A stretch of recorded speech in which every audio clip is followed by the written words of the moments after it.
All right, media, thanks for joining. If you can now raise your hand in the chat for questions.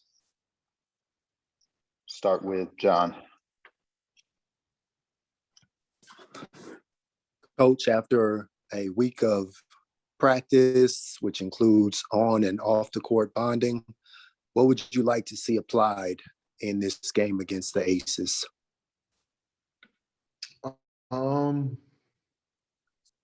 Yeah, I mean, I think just, growth is,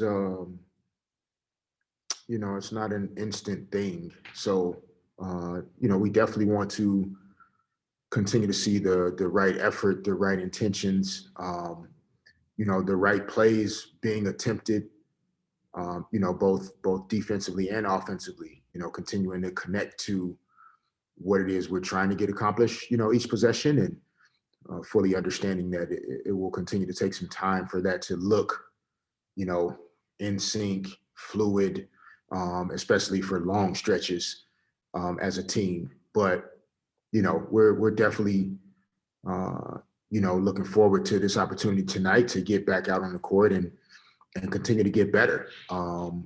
It's tough to do that with only practice. So we're definitely looking forward to having an opportunity to play, against someone else. And that's really the only way you can get better, right? Is to play against the best. And, this team tonight in Vegas will challenge us in many ways. And, we'll see if we're up for the challenge.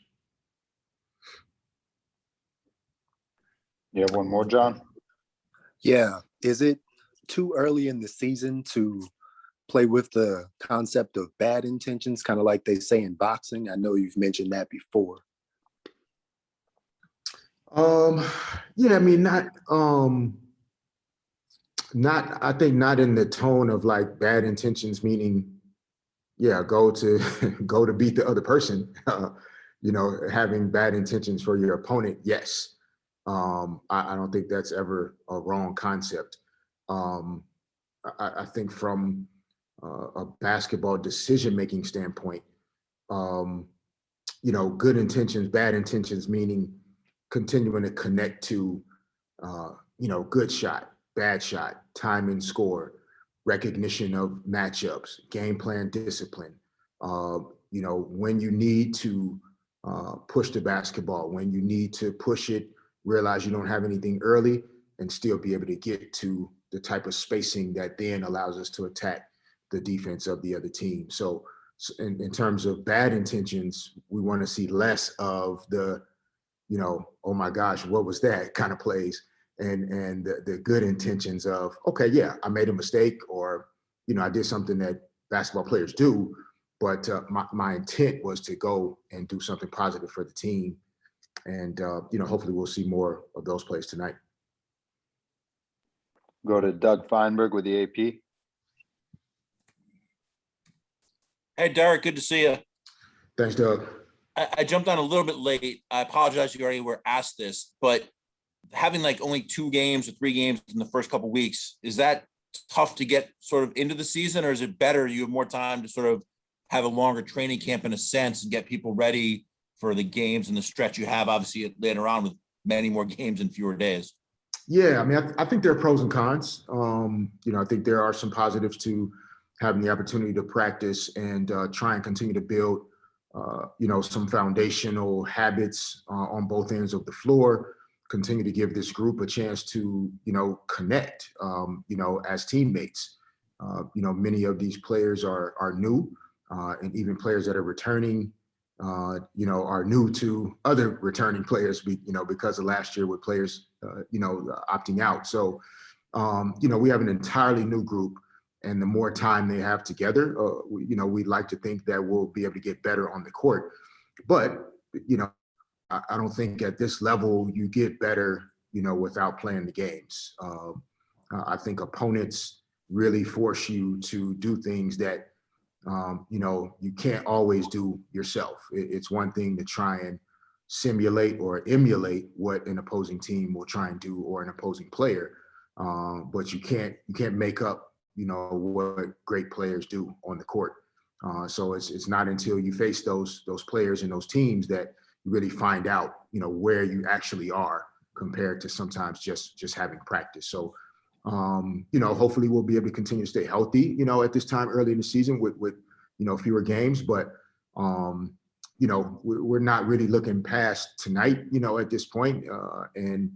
We'll start to look at how we, prepare for next week, at the appropriate time. But pros and cons and, just part of trying to put a season together still, in the tail end, hopefully, of a very difficult pandemic. And just to follow up, I mean, it seems tonight's reunion night in the WNBA. I mean, Tina Charles going against New York. You have Chelsea and Raquana against you guys. Is it different? I mean, you played a bunch of teams in your NBA career. If someone leaves as a free agent, it's like their choice to leave most of the time. So there may not be that extra level of incentive, so to speak, versus a trade where you may be upset that a team traded you and you want to get back at them. I mean, Chelsea left on her own accord, I know. So, I mean, there wouldn't be any extra incentive, so to speak, from that end, do you think, or from your guys' end? No, I mean, that's a question for Chelsea and Raquana as far as, how they feel. And, from my experiences, I think you always enjoyed, playing against your former team, regardless of the reasons. Players that you practiced against every day, maybe players that you're close to, whatever, reasons, it was always just a challenge, sometimes good, sometimes not so good. But, they can better answer that for themselves, as far as we're concerned, like, and for me personally, since I'm sitting here, like, Chelsea and Raquana both will always be very well respected and appreciated for what they did, for me and for us the last 2 seasons. And that doesn't change because they're on another team now. So always will wish them the best, except for when it's against us. And tonight they're against us. So we'll see how it goes. Last question. It's in the chat from Anne-Marie Anderson. Just different style bigs between the teams. What is the best way to approach defending Vegas's style? No, I think, it's clear, obviously, when you have 2 MVP caliber players in the front court, that they are the focal point. So, you have to be prepared to play physical, and not allow things to be, as easy for those 2 players, in Wilson and Cambage. But, you can try as hard as you can sometimes, and because of how good they are, they're still going to find some success. So I think, there are no secrets. Vegas isn't trying to fool you with what they do. But, they have really great players. Bill does a good job with his team. They play hard, they compete, they're physical, they're not afraid to mix it up. So, you just have to be willing to match and exceed those things. And, you're not going to grow 6 inches taller at any time, at this point as an adult. But there are advantages, for our team in terms of how we want to play. I mean, if the one thing that we have done well in one game is play with the fastest pace in the league. We'll see if we can convert, more and become more efficient playing at this pace, but that's going to take us some time. So, I think whether it's Vegas, or even, opponents coming up, we want our versatility and our pace to be the challenge for teams to keep up with.